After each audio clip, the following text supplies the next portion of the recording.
እኛ ባዶ አዳራሽ አይደለም ያለ ቅዱሳን መላእክት አሉ ከኛ ጋር። አምላካችን ልዑል እግዚአብሔር ሆይ ከተፈጠርንባት ዕለትና ጊዜ አንስቶ እስከዚህች ሰዓት ስላደረስከን ወደፊትም ስለምትጠብቀን ስለ አባታዊ መገቦትህና ፍቅርህ ክብርና ምስጋና ለስምህ ይሁንልን። ክቡራን የምትሆኑ ሊቃውንተ ቤተ ክርስቲያን፣ አይንተ እግዚአብሔር ካህናት፣ ወንድማችን መምህር የሺጥላ ሞገስ፣ የቅዱስ ያሬድ ዜማ በረከት ያደረባችሁ ዘማሪያን፣ የእግዚአብሔርን ቸርነትና መግቦት ሽታችሁ በማለዳ በዚህ ሰዓት በቅዱስ ቤተ መቅደሱ የተሰበሰባችሁ ኦርቶዶክሳውያን ቤተሰቦቻችን፣ ምእመናንና ምእመናት ሁላችሁ በክርስቶስ ሰላም እላችኋለሁ። እንደምን ሰነበታችሁ? እንደምን ዋላችሁ? እንደምን አረፈዳችሁ? አምላካችን እግዚአብሔር ስሙ የተመሰገነ ይሁን። የሰው ልጆች ሁሉ መዳንና ነፃነት በማህፀኗ የተጻፈባት አማላጃችን እናታችን ቅድስት ድንግል ማርያምን ጣዕሟን በአንደበታችን ፍቅሯን በልባችን ልዑል አምላካችን እግዚአብሔር ይሳልብን። እንደ እግዚአብሔር አምላካችን ቅዱስ ፈቃድ ባለን ውስን ጊዜ የምንማርበት የትምህርታችን ርዕስ ቤተ ክርስቲያን የሚል ይሆናል። አምላካችን እግዚአብሔር በመካከላችን ተገኝቶ የተሰወረውን ምስጢር ገልጦ እንዲያስተምረን በጎና መልካም ፈቃዱ ይሁንልን።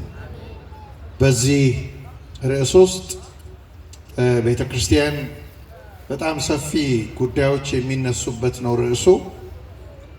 ሁላችን እንደምናውቀው የቤተ ክርስቲያን ልጆች ነን። በዚህ ስንሰበሰብ የቤተ ክርስቲያንን ጥሪ አድምጠን ነው። ቤተ ክርስቲያን ማንነታችን ናት። እኛም ደግሞ የቤተ ክርስቲያን መታያዎች ነን። ከዚህ አንጻር ስለዚህ እንማራለን። በእኔ ባነሳሁት በዚህ ርዕስ ቢያንስ 3 አንኳር ጉዳዮች ይነሳሉ።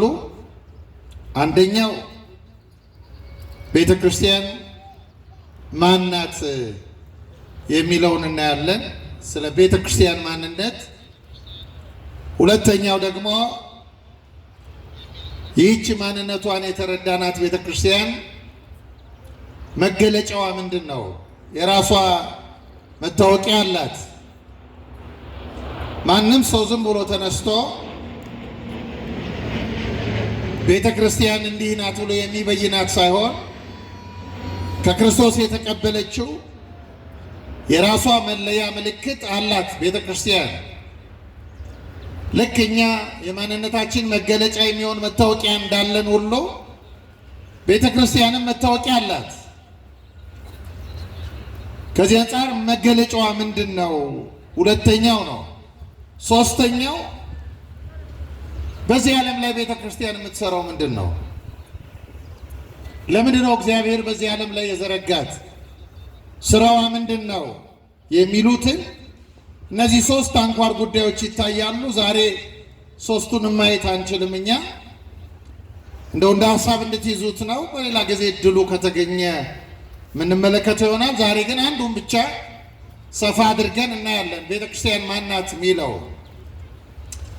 በጣም ብዙ ሰው ስለ ቤተ ክርስቲያን የሚናገረው በግምት ነው። ብዙ ሰው የማያምኑትም በውጭ ያሉትም የሚከሱንም ቤተ ክርስቲያንን የሚከሱት በግምት ነው። የማትለውን እንደምትል፣ የማታምነውን እንደምታምን፣ የምታምነውን ደግሞ እንደማታምን እያደረጉ ቤተ ክርስቲያንን በተለያየ መንገድ ይከሳሉ። ከኛ እምነት ውጭ የሆኑ አካላት። ይሄ ከዘመነ ክርስቶስ ጀምሮ የነበረ ነው። ወደፊትም የሚቀጥል ነው። የሚያስደንቅ አይደለም። ይሄ አባቶቻችን ያለፉበት ነው። እኛም ልንቀበለው፣ ልናየው፣ ልንታገለው የሚገባ ጉዳይ ነው። ግን ከባድ የሚያደርገው የቤተ ክርስቲያን ልጆች ሆነው በቤተ ክርስቲያን የሚኖሩ በ40 እና በ80 ቀናቸው የተጠመቁ ሰዎች ስለ ቤተ ክርስቲያን በግምት ሲናገሩ ግን እጅግ ያሳዝናል። ሕመም የሚሆነው ይሄ ነው። ከዚህ አንጻር ቤተ ክርስቲያንን በግምት ስለ ቤተ ክርስቲያን እንዳንናገር፣ ቤተ ክርስቲያንን በትክክል በልኳ ማሳየት እንድንችል፣ በልኳ መረዳት እንድንችል ይህም ቤተ ክርስቲያን ማን ናት? እንዴት ነው የምትታየው ቤተ ክርስቲያን? አንዳንድ ሰው ቤተ ክርስቲያን ሲባል ቶሎ የሚታየው ህንፃው ነው። ህንፃው ቤተ መቅደስ ይታየዋል። ቤተ ክርስቲያን ማን ናት ተብሎ ሲጠየቅ ይኸው አይታየም እንዴ ቅዱስ ዮሴፍ፣ ቅዱስ ሚካኤል ቤተ ክርስቲያን ይላል። እውነት ነው። ህንፃ ቤተ መቅደሱ ቤተ ክርስቲያን ይሰኛል ከማደሪያዎቹ የተነሳ። ነገር ግን ቤተ ክርስቲያንን በዚህ ልክ ብቻ አጥብበን አንመለከታትም። አንዳንድ ሰው ደግሞ ወደ ቤተ ክርስቲያን የማይመጣ ሰው፣ ስንፍና የያዘው ሰው፣ የተለያየ ምክንያት ያስኮረፈው ሰው ቤተ ክርስቲያን በሚመለከታቸው አንዳንድ ጥቃቅን ችግሮች አማካኝነት ሁለተኛ ወደ ቤተ ክርስቲያን አልሄድም የሚል ሰው ግን እንደ ጽዋ ማህበር ምናምን ያለው ሰው ቤተ ክርስቲያን ማናት ሲባል በጽዋ ማህበር ልክ ይሰፋታል፣ በዚያ ልክ ያያታል። እንደዚህ አይነት ሰዎች ከሃይማኖት የመውጣት እድላቸው የሰፋ ነው። ቤተ ክርስቲያንን የሚመለከቱበት አይናቸው የጠበበ ስለሆነ፣ ትንሽ ስለሆነ በአንዳንድ ከባድ በሚመስሉ ጥያቄዎች ከቤተ ክርስቲያን ይጠፋሉ፣ ይወጣሉ። አንዳንድ ሰዎች ደግሞ ትንሽ በርቶልኛል የሚሉ ሰዎች 1 2 3 4 ጥቅስ የሚያውቁ ሰዎች ቤተ ክርስቲያን ማናት ስትሏቸው እኔ ነኝ ይሏቸዋል። እውነት ነው። ሰው ቤተ ክርስቲያን ይባላል። ልክ ነው።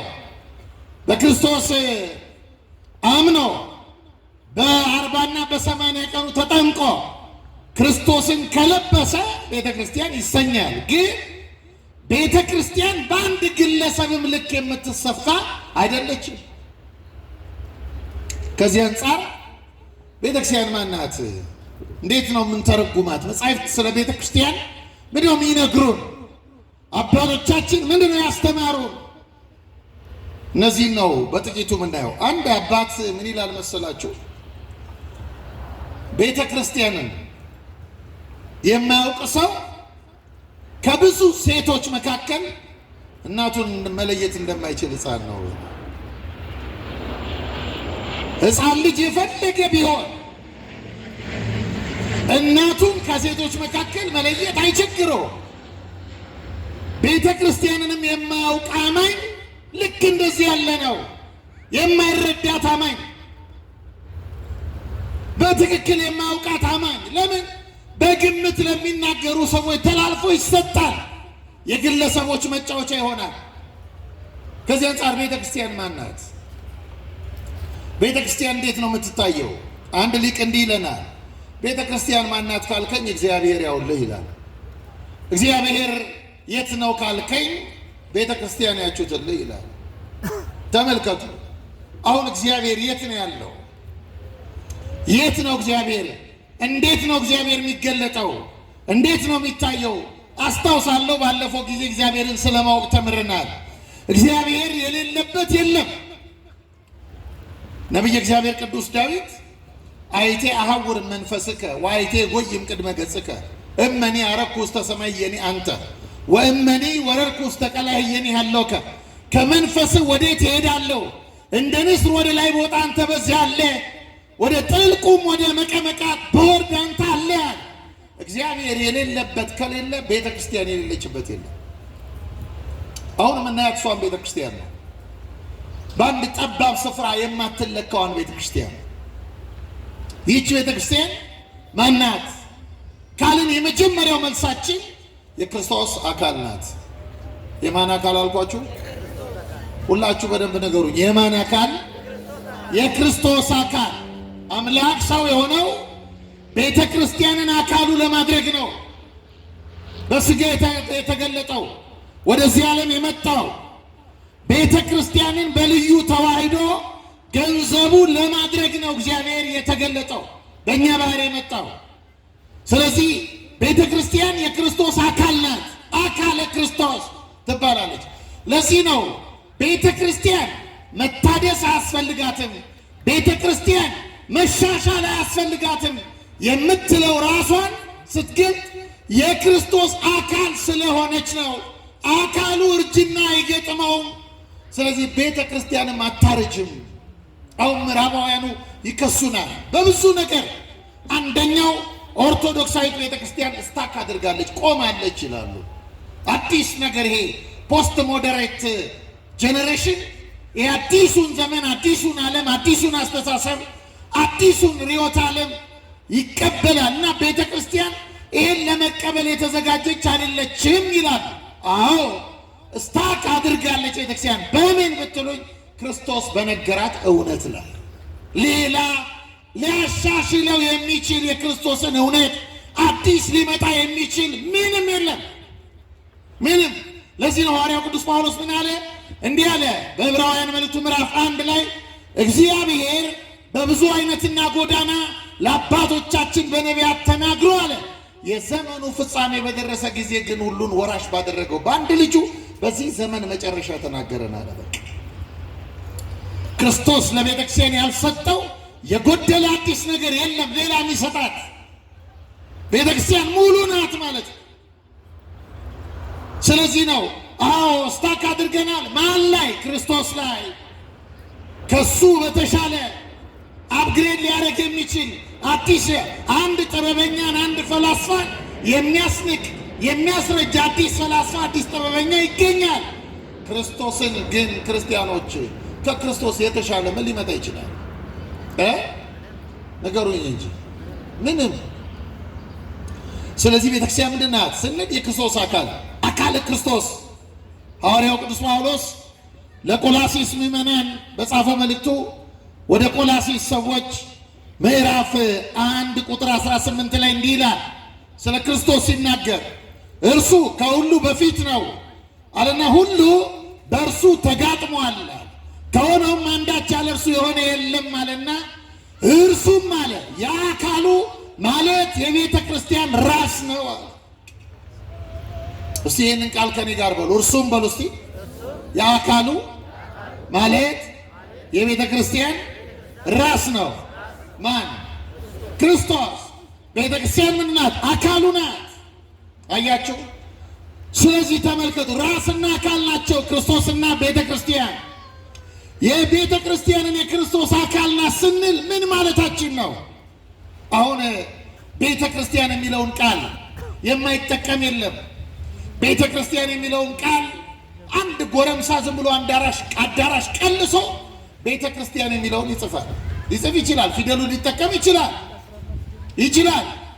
አንድ የሆነ ፈዋሽ ነኝ፣ አዳኝ ነኝ፣ መድኃኒት አለኝ የሚል ሰው የሆነ ቦታ ቤተ ክርስቲያን የሚል ሊጠቀም ይችላል። ግን ክርስቶስ የሚያውቃት ቤተ ክርስቲያን፣ ክርስቶስ የሚመለከታት ቤተ ክርስቲያን፣ የእኔ አካል ናት የሚላት ቤተ ክርስቲያን እንዴት ያለችው ናት ብለን ብንጠይቅ በትንሹ 5 ነገር የምታሟላ ናት። ስንት አልኳችሁ? ስንት? ማስታወሻ የያዛችሁ እስቲ እጃችሁን አሳዩኝ። ሻወር ያልያዛችሁ ደግሞ አሳዩ። ከሰማችሁኝ አሳዩኝ። ያልያዛችሁ ጆሮአችሁ ከሰማኝ ማለት ነው። እጅ አላስቆርጥ፣ አይዟችሁ፣ ከፍ አድርጉት። እጃችሁ ከፍ በለ። እናንተ ያው ዩቲዩበሮቹ በዚህ ስለምከዱ ነው። እሺ አውርዱ። ያለ ማስታወሻ ግን አትምጡ። ክርስቲያኖች አክብሩት ጉባኤው። እሺ በሉ፣ በደንብ እሺ በሉ። አዎ አክብሩት። በቃ የምትጠቀሙት እናንተ ናችሁ። በጉባኤ ስትገኙ ማስታወሻ ይዛችሁ መማር መልመድ አለባችሁ። ትምህርት እንድታስታውሱ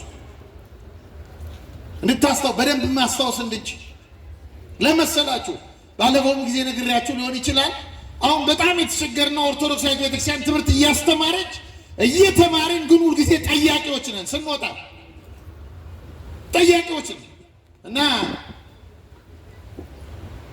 ሁልጊዜ ኦርቶዶክሳዊት ቤተክርስቲያን ልክ ናት አይደለችም የሚል ጥያቄ ይዘን እንመጣለን። ማርያም አማላጅ ናት የሚል ጥቅስ ስጡኝ ምናምን እንላለን። የሆነ ቦታ አንድ ፓስተር የለኮሰውን እሳት ይዘን መተን እንጠይቃለን። ችግሩ ምንድን ነው ብትሉኝ፣ ትልቁ ችግራችን በያረጀ አቁማዳ ወይኑን እየተቀበልን ነው። ይቀደዳል፣ ወይኑ ይፈሳል። ጌታ ነግሮናል። ምን ማለት መሰላችሁ? አንድ ሰው ለምሳሌ ልንገራችሁ። አንድ ሰው ገላውን ሳይታጠብ ልብሱን ሳያጥብ እንዳደፈ 6 ወር የኖረ ሰው ሽቱ ብታርከፈክፉለት ምን ይጠቅመዋል? ምንም። እንደው ይህን ጠረኑን የበለጠ አጉልቶ ነው የሚወስደው። አያችሁ፣ አሁን እኛ ይኸውላችሁ በአሮጌ ሰውነት ነው የምንሰማው። ክርስቲያኖች እግዚአብሔር አዲስ ያድርገን። አዎ ኦርቶዶክሳውያን ሆነን መቀጠል እንድንችል እና ማስታወሻ ይዛችሁ መምጣት ልመዱ። ክርስቲያኖች ባዷችሁን አትምጡ። መምህራን ሲያስተምሩ በማስታወሻ ይዛችሁ ቤታችሁ ገብታችሁ ከቤተሰቦቻችሁ ጋር መነጋገር ልመዱ። ከዚህ የሚበልጥ ምንም የለም። ስለዚህ ተመልከቱ፣ የክርስቶስ አካል የምንላት ቤተክርስቲያን 5 ነገሮች የምታሟላ ናት። ከነዚህ 5 ነገሮች የጎደለ አንድ ካለ ክርስቶስ ያችን ቤተክርስቲያን አያውቃትም። 5 አንደኛው በእግዚአብሔር ማመን ነው። በእግዚአብሔር ማመን በሉ። በእግዚአብሔር ማመን ማለት ምን ማለት ነው? በስላሴ ማመን ማለት ነው። በአንድነቱ በልዩ ሶስትነቱ በባህሪ አንድነቱ ማመን ማለት በስላሴ ማመን ማለት። በዚህ ማመን ጌታም የነገረን ይሄን ነው። እመኑ ብየ ወእመኑ በአቡየ፣ በእኔ እመኑ በአባቴም ደግሞ እመኑን አለ። በእግዚአብሔር በስላሴ የማያምኑ ሰዎች የክርስቶስ ቤተ ክርስቲያን ሊሰኙ አይችሉም። የብዙ መናፍቃን ችግር ይሄ ነው። ኦንሊ ጂሰስ፣ ኢየሱስ ብቻ ይላሉ። ተመልከቱ፣ ኢየሱስ ብቻ ማለት ክርስቲያኖች እርሱን ማክበር እንዳይመስላችሁ። ኢየሱስ ብቻ ማለት ክርስቲያን ብቻ የምትለው 2 ፊደል መሆኗን አትመልከቱ። መርዝ ናት፣ ከባድ። ኢየሱስ ራሱ ምን አለን? የዮሐንስ ወንጌል ምዕራፍ 9 ስታነቡ እኔ ያለ ብቻዬን አይደለሁም አለ። ብቻዬን፣ አባቴ ከኔ ጋር ይሰራል። ስለዚህ ኦርቶዶክሳዊ ቤተክርስቲያን በስላሴ የምታምናት የክርስቶስ ቤተክርስቲያን የሚያሰኛት ይሄ ነው። ለምሳሌ ቄሱ ሲቀድስ ተው ወንበሩን ብትወው ጥሩ ነበር። እንደው ተው ይኸውላችሁ፣ ቄሱ ሲቀድስ አሃዱ አብ ቅዱስ ብሎ ነው የሚጀምረው። እውነት አሰብ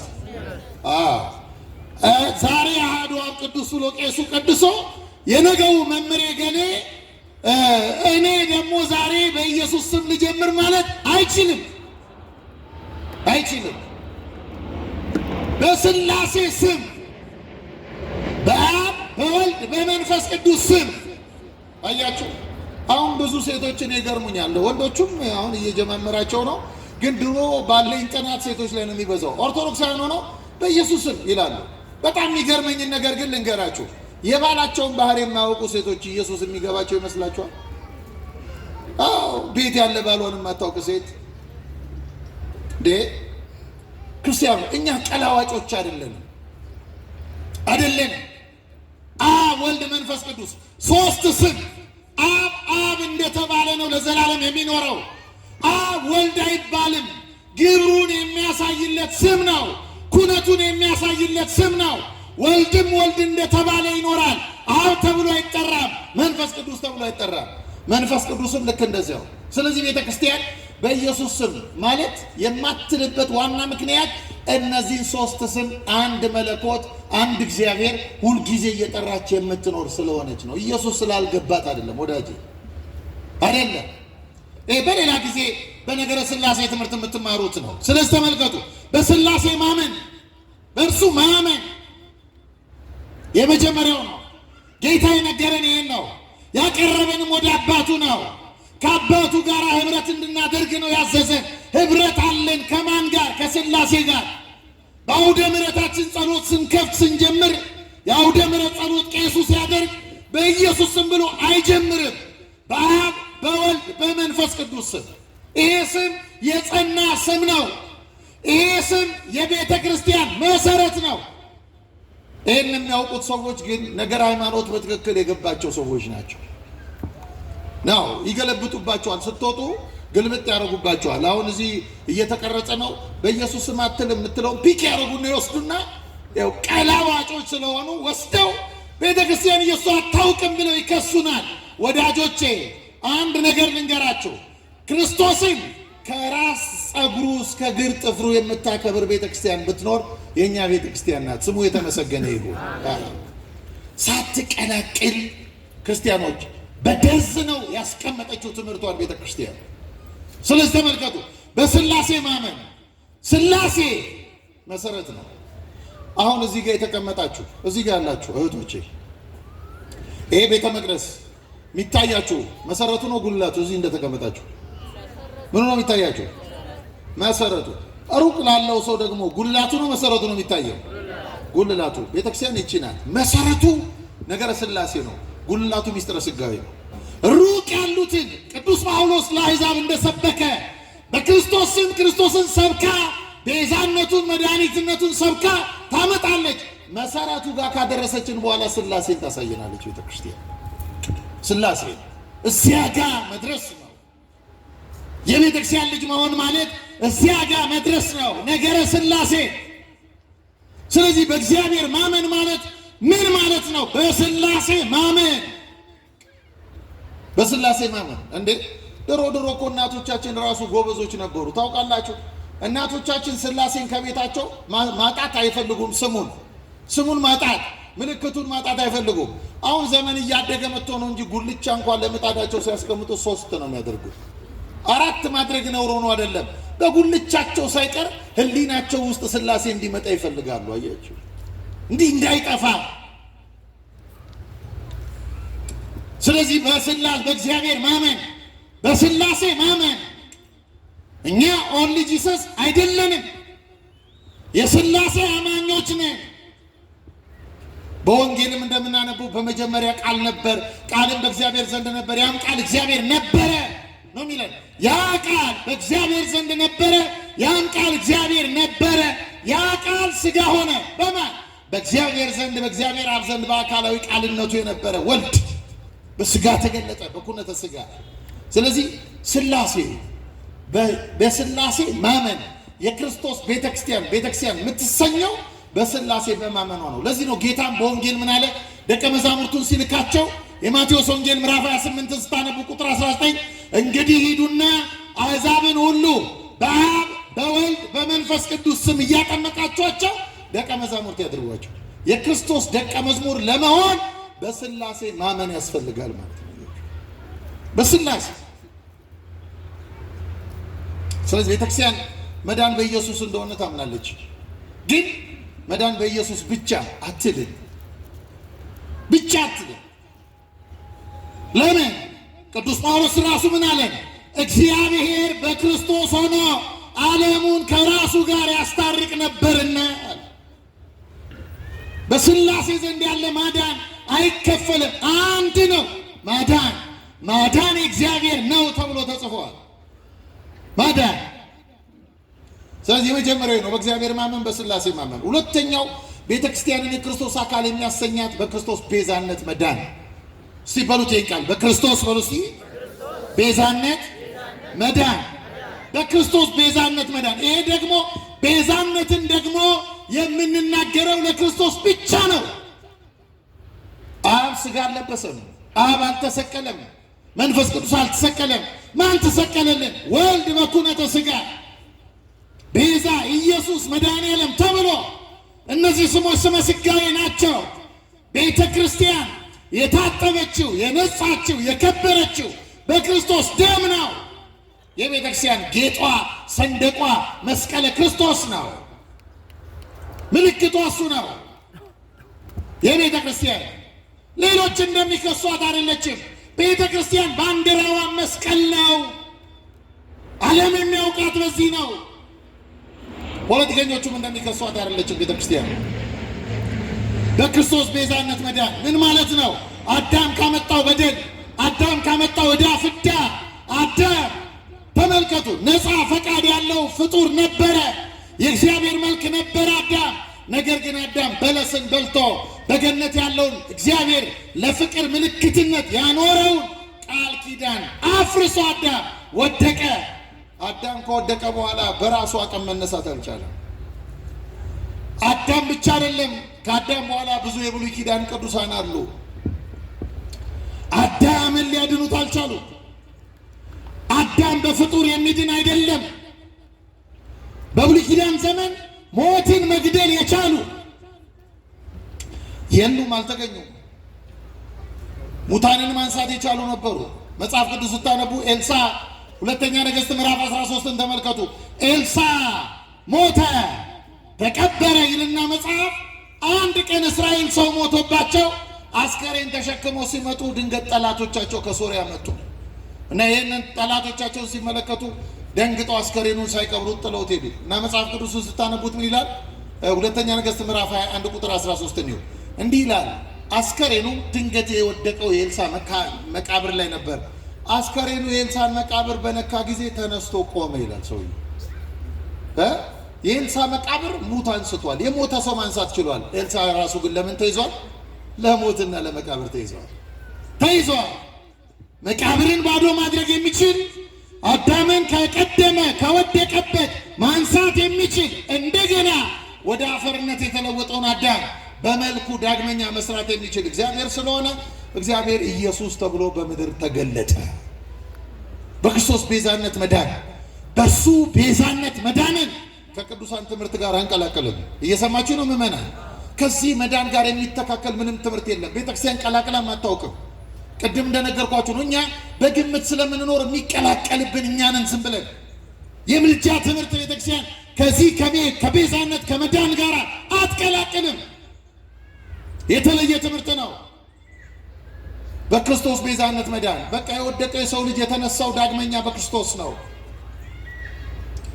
ስለዚህ ቤዛችን ነው ክርስቶስ። እስቲ ቤዛችን ነው በሉ። አዎ ቤዛችን ነው፣ መድኃኒታችን ነው። ሞገስነ ወክብርነ ቀርነ መድኃኒትነ ውእቱ ኢየሱስ ክርስቶስ ይሉታል አባቶቻችን። ክብራችን ነው፣ ሞገሳችን ነው፣ የቤተክርስቲያን ውበቷ ነው።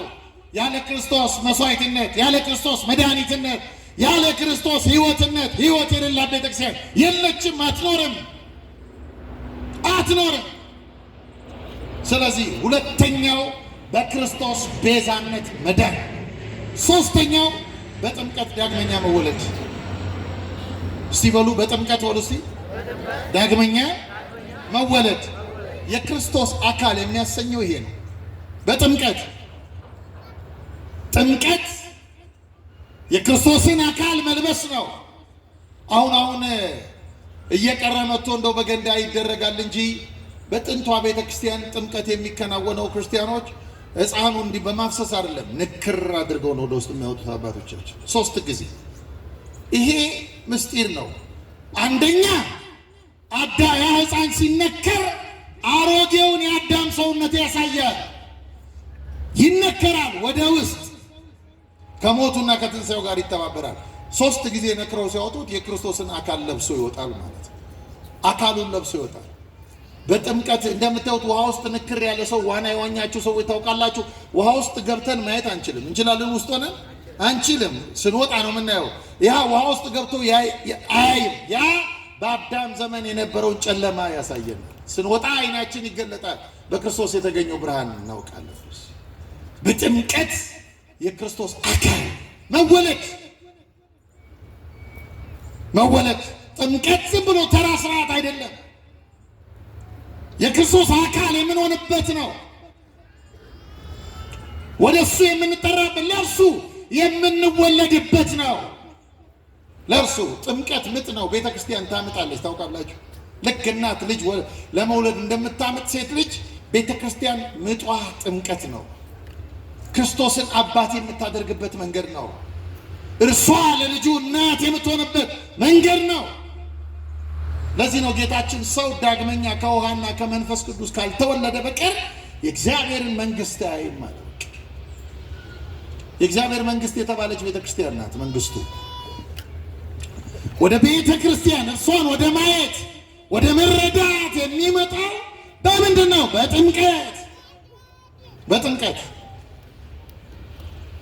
በጥምቀት ዳግመኛ መወለድ። ሶስተኛው የክርስቶስ አካል የሚያሰኘው አራተኛው በሜሮን መታተም። እስቲ በሜሮን መታተም በሉ። አዎ በሜሮን መታተም። ሜሮን ቀላል ምስጢር እንዳይመስላችሁ አባቶቻችንም ሊያውቁት ይገባል። ይህን ስርዓት የሚፈጽሙ አባቶቻችን ራሱ ሊያውቁት ይገባል። ሜሮን ቀላል አይደለም። የክርስቶስ አካል የማድረጊያው ሌላ ማኅተም ነው። ከቅዱሱ ቅባት የተቀበላችሁ እናንተ እግዚአብሔርን አውቃችሁታል ነው የሚለው መጽሐፍ። ሜሮን 36 ብልቶቻችን ይቀባሉ። ስንት አልኳችሁ? ይጠየቃል ቄሱ። አንድ ቢያጎድል ይጠየቃል። ማን? መንፈስ ቅዱስ። ቄሰ ገበዙ አይደለም፣ ይጠይቀዋል። 36 ብልት፣ እያንዳንዱ ትርጉም አለው። እያንዳንዱ ሁለት እንደው ሶስት ነገር ልንገራችሁ። አንደኛ ግንባራችን ይቀባል። ምናችን አልኳችሁ? ግንባራችን ሲቀባ የሔዋን እና አዳም ሀፍረት ገጥሟቸው ነበር። እግዚአብሔርን ለማየት ተሸሽገው ነበር አይደለም? በመንፈስ ቅዱስና በእግዚአብሔር ፊት የልጅነት ድፍረት ሞገስ የምናገኝበት ነው። በሜሮን ያከብረዋል። ሀፍረታችንን ካህኑ ያነሳዋል። በሜሮኑ በኩል ማን ይሰራል? መንፈስ ቅዱስ ይሰራል። ቄሱ መላላክ ነው ስራው፣ መላላክ ነው። የመንፈስ ቅዱስ እጅ ሆኖ ነው የሚቆመው። እዚያ እጅ ሆኖ መንፈስ ቅዱስ ስራውን እየሰራ እሱ ሲያጎልበት ይጠይቀዋል። ስራዬን አቋረጥክብኝ ይለዋል። መንፈስ ቅዱስ ይጠይቀዋል። ግንባር ሀፍረታችን፣ አይን ይቀባል። ለምን? ሁለቱም አይኖቻችን። አይን የሔዋን አይን ወደ ምን ተመልክቶ ነበረ? ወደ በለስ። አይናችንን ያከብረዋል። ወደ መስቀል የሚመለከት አይን ያደርገዋል። ወደ መስቀል። ጆሮ ይቀባል። ምን አልኳችሁ? ጆሮ። ሔዋን የእባቡን ድምፅ ሰምታ ነበረ፣ እባቡን አዳምጣ ነበረ። እግዚአብሔር ዋሽቶሻል ብሎ ከሶት ነበረ ለሔዋን። እግዚአብሔር ውሸታም ነው የሚለውን ሎቱ ስብሐት ይሄንን አስተናገደች ሔዋን በዚህ ጆሮ። እግዚአብሔር ሐሰተኛ ነው ከማለት የሚከብድ ኃጢአት የለም፣ በደል የለም። ይሄን በደል አስተናገደች። አሁን ጆሮአችንን ምን ያደርገዋል? ካህኑ ያከብረዋል። እንደ ድንግል ማርያም ያለ ጆሮ ያደርገዋል። በጎ ነገር ብቻ የሚሰማ የክርስቲያን ጆሮ በሜሮን የከበረ ጆሮ ነው። ግብስብስ ነገር ሁሉ የሚያስተናግድ አይደለም። እግዚአብሔር ከዚህ ይጠብቀን። አንዳንዶቹ በጣም የማይረባ ወሬ ከመልመዳቸው የተነሳ የጀበና ቡና 3 ጊዜ የሚጣደውን 7 ጊዜ ጥሩታል። ወሬ ወደው በማይጠቅም ወሬ ማህበራዊ ሚዲያው ላይ በማይጠቅም በማያከብር ወሬ ተይዘው፣ የክርስቲያን ጆሮ ግን መርጦ የሚሰማ ነው። ድንግል ማርያምን አላያችኋትም? መልአኩ እንኳን እኮ ሲያበስራት ደጋግማ እኔ እንዲህ ያለ ሰላምታ አልቀበልም። እና መተርጉማን አባቶቻችን ምን አሉ? ለምን አለች እመቤታችን ቢሉ ያናት ሔዋንን ያሳተ ዲያብሎስ በማታለል ሊጥለኝ ይሆንን? አያችሁ። እና ክርስቲያኖች ለጆሮቻችሁ ተጠንቀቁ። እሺ በሉ። አዎ ተጠንቀቁ። ያገኛችሁትን አትስሙ፣ መርጣችሁ ስሙ። ሰው ከብፌ ላይ ብቻ ነው እንደ መርጦ ምግብ የሚያነሳው? ወሬም ተመርጦ ነው የሚነሳው ወዳጆቼ። ወሬ የከበረ ነው። በሜሮን መታተም ለቤዛ ቀን መታተም ነው። ለዚህ ነው ቅዱስ ጳውሎስ ምን አለ በኤፌሶን መልእክቱ ምዕራፍ 4 ቁጥር 30 ላይ እናንተ ለቤዛ ቀን የታተማችሁበትን የእግዚአብሔርን ቅዱሱን መንፈስ አታሳዝኑት ይላል። አያችሁ፣ ያትመናል። መታወቅ ልክ ከተጠመቀን በኋላ ለመጠመቃችን ምልክት የሚሆነው ሜሮን የክርስቶስ አካል እንሰኛለን። በዚህ አምስተኛው በቅዱስ ሥጋውና በክቡር ደሙ መዋጀት። እስቲ በሉት፣ በቅዱስ ሥጋውና በሉ በክቡር ደሙ መዋጀት። ሰው ደግሞ ከተጠመቀ በኋላ በሜሮን ከከበረ በኋላ ወደዚህ ምስጢር ይመጣል። ወደ ቅዱስ ሥጋውና ወደ ክቡር ደሙ ይመጣል። ሥጋው ደግሞ ጌታችን ነግሮናል። እውነት እውነት እላችኋለሁ ሥጋዬን የበላ ደሜን የጠጣ የዘላለም ምን አለው? ሕይወት አለው።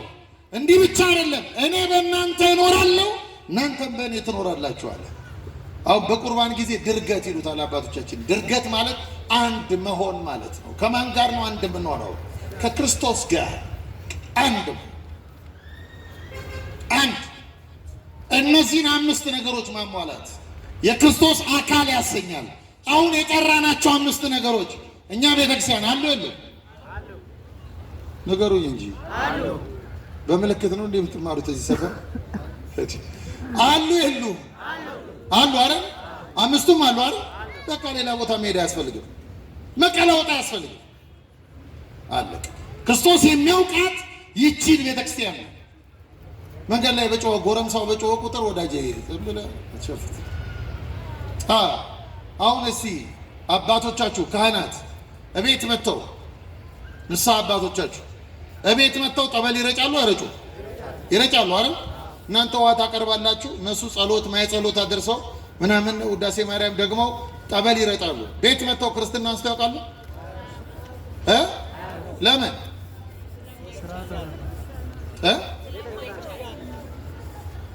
አቤት ስለማይቻል ጎበዝ። እቺ ህፃን ጎበዝ አይቻልም። እስቲ አይቻልም በሉ። ስርዓት ስለሆነም ብቻ ነው አይቻልም። አይችልም ቄሱ ቤት መጥቶ ለምን? ጥምቀቱ የተገኘው ከጎኑ ነው ከጌታ። ስለዚህ ከአካሉ የፈለቀ ስለሆነ ቤተ ክርስቲያን ብቻ የሚፈጽመው ምስጢር ነው። ታዲያ ያንቺ ቄስ እናቴ እቤት መጥቶ ክርስትና ማንሳት ካልቻለ ማንም ጎረምሳ እዚህ ኢየሱስ አለ ሲል ምን ታደርጊያለሽ? ምን ጎረምሳ በጋበዘ ቁጥር የምትሄደው እብድ ጎረምሳ እብድ እኔው መንገድ ላይ ሲጮህ ጤነኞች ይመስሏቸዋል? እማምላክ በጣም እኮ የሚያሳዝን እኮ ነው። ልትጸልዩላቸው የሚገቡ ናቸው እነዚህ። ታውቃላችሁ እብደት ነው። በቃ ሰው ወደዚህ እብድነት አይጋበዝም፣ አይጋበዝም። አንድ ታላቅ ልዑል ራስ ካሳ የሚባሉ ታላቅ አባት አሉ። እንደው መጽሐፋቸውን ፈልጋችሁ ብታነቡ ደስ ይለኛል። ፍኖተ አእምሮ ቢል በጣም ጥሩ ምክር ያለው መጽሐፍ ነው። አረጋውያኑ ሽማግሌዎቹን ወጣቶቹን ይመክራሉ። እና ምን ይላሉ መሰላችሁ? አንድ ሰው ይላሉ አንድ ሰው ተመሳሳይ ንግግር እየተናገረ ምን አይነት አልኳችሁ? ተመሳሳይ ስም መጥራት ሊሆን ይችላል። ተስፋ የሚለውን ስም መጥራት ሊሆን ይችላል። ተመሳሳይ ንግግር እየተናገረ ይላሉ እየተናገረ እየጮኸ ሲናገር የእብደት ይላሉ። እያጠበቀ ሲናገር የድፍረት ይላሉ። እየጎተተ ሲናገር የንቀት ይላሉ። አስተውሎ ሲናገር የእውቀት ይላሉ። አያችሁ? እና ጩኸት በራሱ ያለ ቦታው እብደት ነው። ክርስቲያኖች እብደት እና ቤተክርስቲያን በክርስቶስ ከተሰበሰበችው ቤተክርስቲያን ወዴትም አትሂዱ፣ ወዴትም በቃ ይህች ናት ቤተክርስቲያን። በእነዚህ አምስት ነገሮች እነዚህን አምስት ነገሮች ያሟሉ አዲስ ሰዎች አንድነት። እስቲ አዲስ ሰዎች አንድነት በሉ።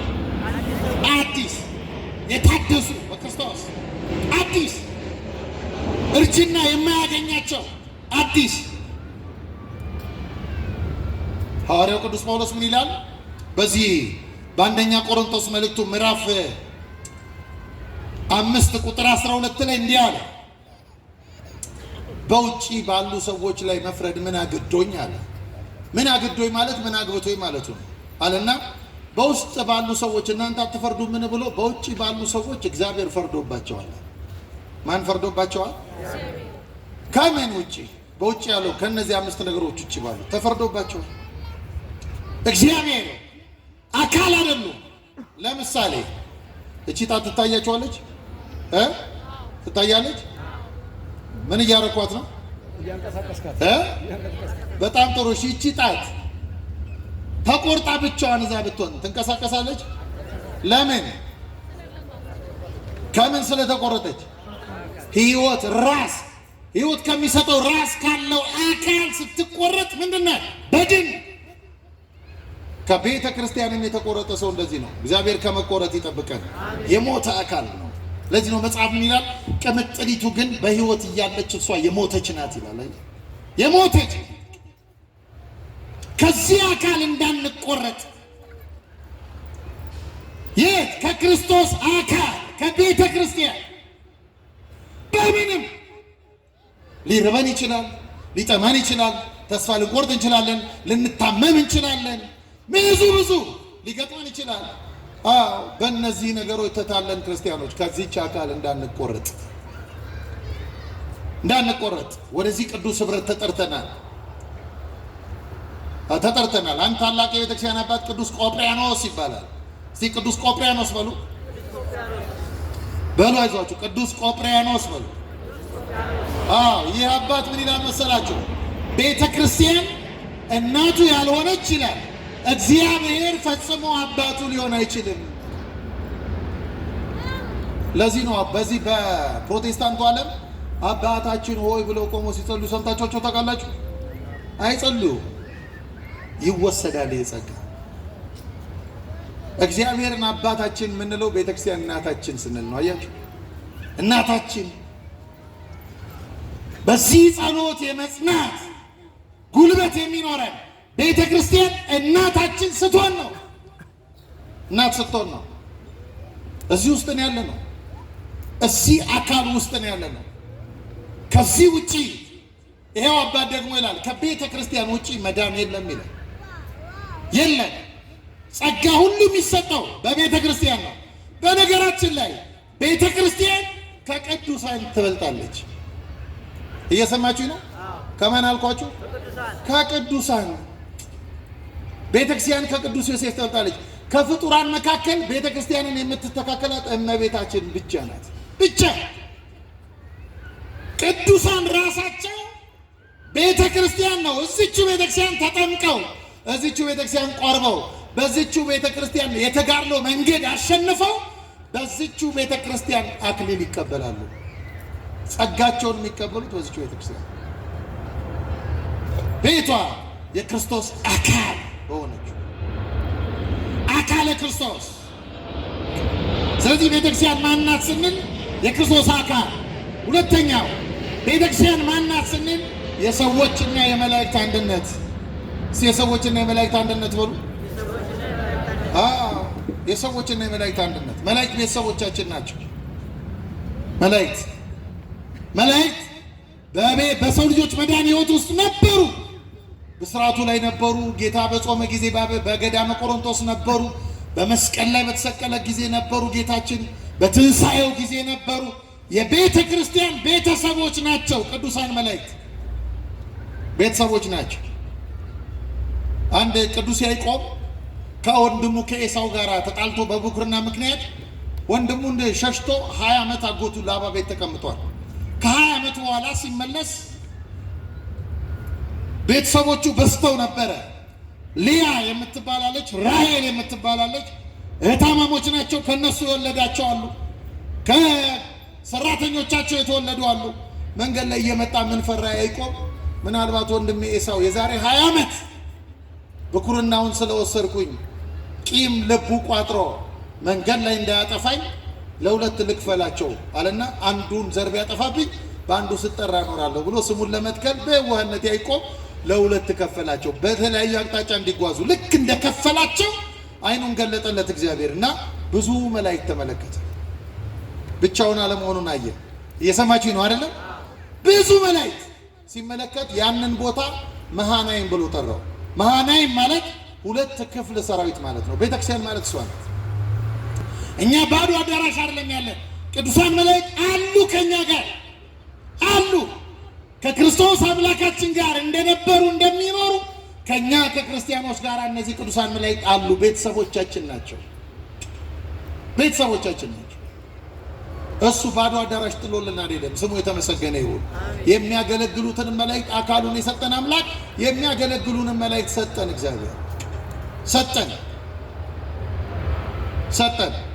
ስለዚህ የሰዎችና የመላእክት አንድነት ናት ቤተክርስቲያን። ለዚህ ነው ቅዱስ ጳውሎስ ምን ይላል? የቤተ ክርስቲያንን ጉዞ ሲናገር በዚህ በዕብራውያን መልእክት ምዕራፍ 12 ቁጥር 22 ላይ እናንተ ግን ወደ ታላቂቱ ወደ ጽዮን ተራራና ወደ ሕያው እግዚአብሔር ከተማ በደስታም ወደ ተሰበሰቡት ወደ እልፍ አእላፋት መላእክት ወደ ጻድቃን ወደ በኩራት ማህበር ወደ ጻድቃን መንፈሶች የሁሉ ዳኛ ወደሚሆን ወደ እግዚአብሔር ደርሳችኋል ይላል። አያችሁ፣ ስንጓዝ እነዚህን ሁሉ እናገኛቸዋለን። አእላፋት መላእክቱን በደስታ እናገኛቸዋለን። በኃጢአት ስንጎሰቁል ስንጠፋ ይጸልዩልናል። ስንመለስ ደስታ ይሆናል በመላእክት ዘንድ። ቤተሰቦቻችን ናቸው። እዚህ ቤተክርስቲያን የሰዎችና የመላእክት አንድነት ናት። ቤተክርስቲያን ስንል ክርስቲያኖች የብሉይ ኪዳን አማኞችና የአዲስ ኪዳን አማኞች አንድነት ናት። በብሉይ ኪዳን ዘመን አባቶቻችን ይመጣል ይሉ ነበር። እኛ ደግሞ መጣ፣ ወረደ፣ ተወለዳለን። እነሱ በተስፋ አለፉ፣ እኛ ደግሞ ተስፋውን ተቀበልን። ተስፋው ስለዚህ በብሉይ ኪዳን ዘመን የነበሩ አባቶቻችን ሳይቀሩ እና አብርሃም እና ይስሐቅ እና ያዕቆብ ይጠራሉ፣ በቤተ ክርስቲያን ይጠራሉ። ቤተሰቦቻችን ናቸው። ከብረዋል በዚህ መቅደስ ስለዚህ በመቅደስ ውስጥ ይኖራሉ። በመቅደስ በቃል ኪዳናቸው ይኖራሉ። የመንፈስ አንድነት አለን ከነሱ ጋር። ስለዚህ የሰዎችና የመላእክት አንድነት፣ የብሉይ ኪዳንና የአዲስ ኪዳን አማኞች አንድነት ናት ቤተክርስቲያን፣ አንድነት ናት ቤተክርስቲያን። ማናት ስንል በአካለ ስጋና በአካለ ነፍስ ያሉ ምእመናን አንድነት። እስቲ ይሄንን በሉልኝ፣ በአካለ ስጋና በሉ በአካለ ነፍስ ያሉ ምእመናን አንድነት። ምን ማለታችን ነው? በሞተ ስጋ ከዚህ የተለዩ በሞተ ስጋ። አሁን ቤተክርስቲያን ፍታት ታስፈታላችሁ አይደል? ሰው ሲሞትብን ምን እናስፈታለን? ፍታት። የክርስትና ስሙን ሰጥተን ቄሱ ፍታት ይፈታል። መሐራ እግዚኦ ወተሳላ ብሎ ስመ ክርስትናዋን እያነሳ ይፈታል። ለምንድን ነው የምትፈታው ቤተክርስቲያን ብትል፣ በአካለ ስጋ ተለየኝ እንጂ በመንፈስ ከኔ ጋር አንድ ነው። በዚያ ያሉት ለእኛ ይጸልያሉ፣ እኛ በዚያ ያለነው ለእነሱ እንጸልያለን። ሙታን ይስእሉ በእንተ ሕያዋን፣ ሕያዋን ይስእሉ በእንተ ሙታን ይላሉ አባቶቻችን። ሙታን ስለ ሕያዋን ይጸልያሉ፣ ሕያዋን ስለ ሙታን ይጸልያሉ። አንድነት አለ። በደብረ ታቦር የሆነውን አላያችሁም? ጌታችን መድኃኒታችን ወደ ታቦር ተራራ ሲወጣ ሙሴና ኤልያስን ጠራቸው። ሙሴን ከመቃብር፣ ኤልያስን ደግሞ ከብሔረ ሕያዋን፣ ሦስቱን ደግሞ ከታች አመጣቸው። ጴጥሮስ፣ ያዕቆብ፣ ዮሐንስን ወደ ተራራው ላይ ሳወጣቸው አዩት፣ ተመለከቱ። ከዚያ ምን ይላል መሰላችሁ? መጽሐፍ የሉቃስ ወንጌል ምዕራፍ 9 ስታነቡ በኢየሩሳሌም ስላለው ስለ መውጣቱ ይነጋገሩ ነበረ። ስለ ጌታ ስቅለት ማን? ሙሴ፣ ኤልያስ ይነጋገሩ ነበር። ከማን ጋር? ከኢየሱስ ክርስቶስ ጋር። ይህን ተመለከተና ቅዱስ ጴጥሮስ ምን አለ? እግዚኦ ሰናይ ውእቱ ለነ ሀሎ ዘ፣ ጌታ ሆይ በዚህ መኖር ለእኛ መልካም ነው። ንግበር ማኅደረ፣ ቤት እንስራ። አሃደ ለከ አሃደ ለሙሴ ወአሃደ ለኤልያስ፣ ለኤልያስ ላንተና ለሙሴ።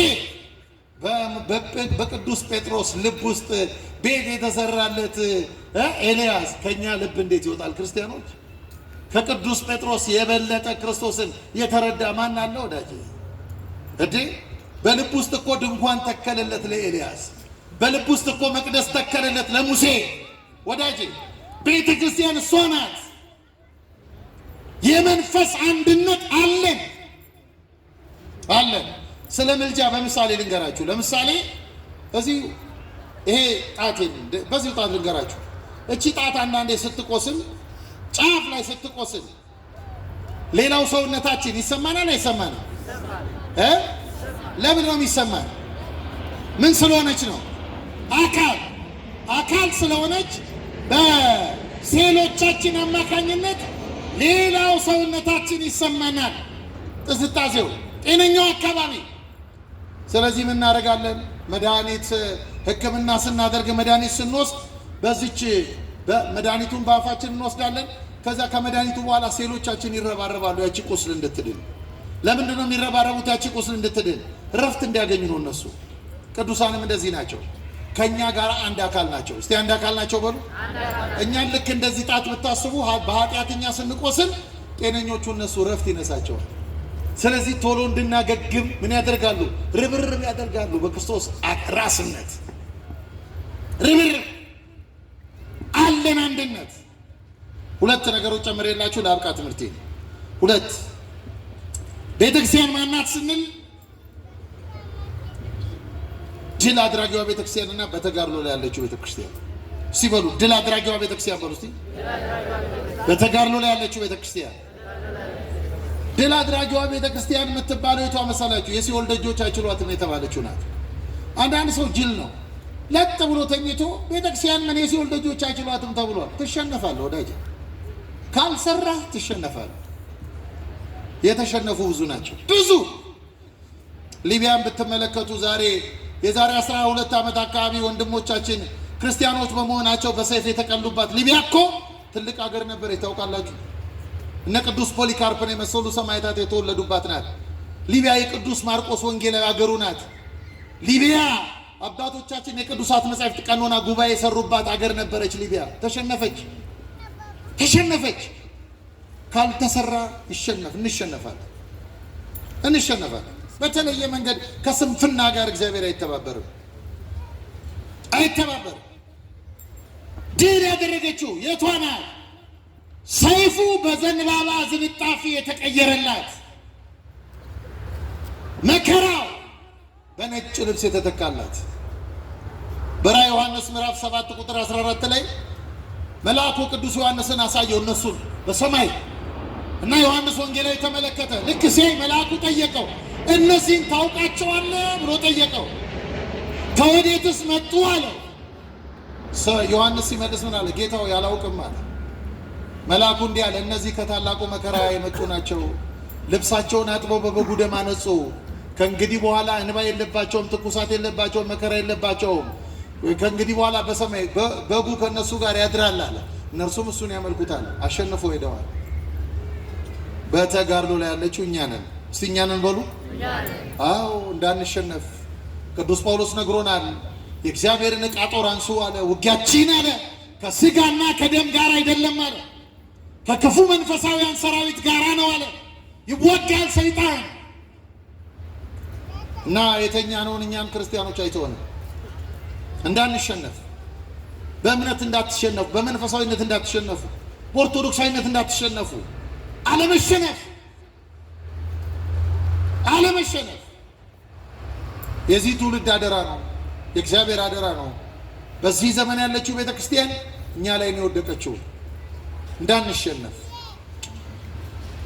ይህን ማሰብ አለብን ክርስቲያኖች። ስለዚህ እኛ የት ነን? ተጋድሎ ላይ ነን። ገና ነን። ለዚህ ነው ቅዱስ ጳውሎስ ምን አለ መሰላችሁ? ሌሎቹን ያቆምኩ አለ፣ እኔን ለራሴ እንዳልጣል ስጋዬን እጎስማለሁ አለ። እያችሁ እንዳልጣል እንዳልወድቅ የነገን አናውቅምና ከዚህ መንፈሳዊ ሕንፃ ቤት ለመሆን ተሰሩ ነው የሚለን።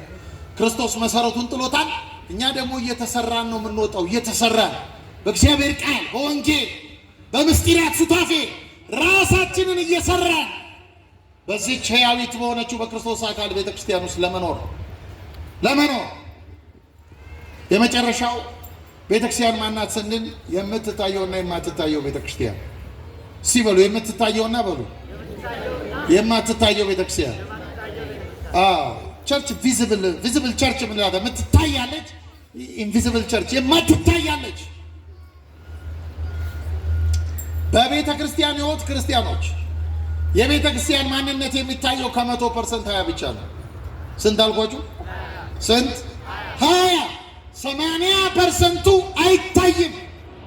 ረቂቅ ነው፣ ምስጢር ነው፣ ከመታየት በላይ ነው። ይሄ የመለኮት ስራ ነው። ሐዋርያው ቅዱስ ጳውሎስ በዚህ በሮሜ መልእክቱ ምዕራፍ 11 ላይ ምን ጽፎልናል? ኤልያስ አለ በእግዚአብሔር ፊት እስራኤልን እንዴት እንደሚከስ አታውቁም? ምን አለ ኤልያስ? እኔ ብቻዬን ቀርቻለሁ፣ ከአባቶች አልበልጥምና ፈጽሞ ግደለኝ ውሰደኝ አለ። ኤልያስ በዘመኑ በዓል ለሚባል ጣዖት እስራኤል እያመለከ ኤልያስ ብቻዬን ቀረው አለ። አንተን እያመለኩ እኔ ብቻ ነኝ አለ። ይህን ነው ቅዱስ ጳውሎስ ያነሳው ሮሜ መልእክት ምዕራፍ 11 ላይ ይህን ታሪክ አነሳና ብቻዬን ቀረው አለና፣ ነገር ግን አለ አምላካዊ መልስ ምን አለው አለ። እስቲ አምላካዊ መልስ በሉ። አምላካዊ መልስ ምን አለው አለና፣ ኤልያስ ለበዓል ያልሰገዱትን አንተ ያላያቸውን 7000 ሰራዊት ለኔ ያስቀርቻለሁ አለ እግዚአብሔር። ከኤልያስ የተሰወሩ ሰማይ መዝጋት ከቻለ ከኤልያስ የተሰወሩ ጻድቃን ካሉ ከኛስ ደግሞ የአንድ ዘመን ተአምር እንዳልሆነ ሲነግረን ቅዱስ ጳውሎስ ምን አለ? አሁንም አለ በዚህ ዘመን ደግሞ አለ በጸጋ የተመረጡ ቅሬታዎች አሉ አለ። በቤተ ክርስቲያን ሕይወት ውስጥ ይቀጥላሉ። አንዳንድ ጊዜ እህቶቼ ድብር ተሰምቷችሁ ዲፕሬሽን ገጥሟችሁ ቀን ርብሽ ብላችሁ ግራ ገብቷችሁ እስቲ ቆይ ቤተ ክርስቲያን ግቢ ሄጄ ዛፉ ስር ልቀመጥ ብላችሁ አታውቁ? እሺ መታችሁ ባትጸልዩ እንኳን ዝም ብላችሁ ቁጭ ብላችሁ ያ ሸክም ርግፍ ሲል ገጥሟችሁ አያውቅም? ምን እንደው ታውቃላችሁ? ይሄ የማይታየው ባለጸጋ አለ እኛ ባይናችን ማናየው። ቅድም እንደነገርኳችሁ አካላችን ነው የኛ መረበሽ እሱን ይረብሸዋል ባለበት ስፍራ። ስለዚህ ስንመጣ መጥቶ ደብስ አድርጎን ይሄዳል። በእነዚህ ሁሉ ቅዱሳን ነው እግዚአብሔር የከበበን። ስሙ የተመሰገነ ይሁን። የሰጠን ይህን ጸጋ እግዚአብሔር አለ የማይታዩ። በዚህ በአረጋዊ መንፈሳዊ መጽሐፍ ምን ተጽፏል? ሁለት ካህናት የተማሩ ናቸው ሁለቱም አንዱ ብሉይ ኪዳን የተማረ ነው፣ አንዱ አዲስ ኪዳን የተማረ ነው። ሁለቱም ቄሶች ናቸው። ይቀድሳሉ፣ ቀድሰው ያቆርባሉ። ታዲያ አንድ ቀን አንድ ቦታ ቁጭ ብለው ሻይ እየጠጡ ሁለቱ ጓደኛሞች ቄሶች ቃለ እግዚአብሔር ክርክር አነሱ። እኔ እምልሃለሁ አንደኛው ቄስ አቤት፣ አንተም ትቀድሳለህ እኔም እቀድሳለሁ አለው። አዎ ለመሆኑ መስዋዕቱ አለ ወደ ቅዱስ ሥጋውና ወደ ክቡር ደሙ የሚለወጠው የትኛው የጸሎት ክፍል ላይ ነው ብሎ ጠየቀ። አንደኛው ቄስ እዴ አለው። ያኛው ደግሞ ይሄን አታውቅም እስከ ዛሬ? አዎ አላውቅም አለ። ሀበነ ስንል ነው ሀበነ ንህበር በዘዚያ ከመንፈስ ቅዱስ ስንል መስዋዕቱ ይለወጣል አለ። ጠያቂው ምን አለ? አይ እዚያ ጋር ይለወጥም አለ። እዚያ ጋር የሚለወጥ ከሆነ አለ ለምን ይወርድ መንፈስ ቅዱስ በላለ ብስቱ እንላለን? ልናቆርብ ስንል መንፈስ ቅዱስ በዚህ ህብስት ላይ ይውረድ እያልን ለምን እንጸልያለን? ስለዚህ እዚያ ጋር አይደለም እዚህ ጋር ነው። ተከራከሩ። መልስ ያጡት ስለማያውቁ አይደለም፣ ሊቃውንት ናቸው። መልስ ያጡት ቤተክርስቲያኒቱ ከፊደል በላይ ስለሆነች ነው። በፊደል ብቻ የምትተረጎም አይደለችም ቤተክርስቲያን አይደለች። ኦርቶዶክሳዊነት መንፈስ ነው፣ ረቂቅ ነው። ከዚያ ግን ምን አሉ መሰላችሁ? መልስ ሲያጡ አንድ ባህታዊ አለ። እሱ ደግሞ ያልተማረ ነው፣ በጫካ የሚኖር ነው። ስጋው ደግሞ ለመቀበል እዚያ ቤተክርስቲያን ይመጣል እና ሲመጣ ሁልጊዜ ሲመጣ ቆሞ ያለቅሳል።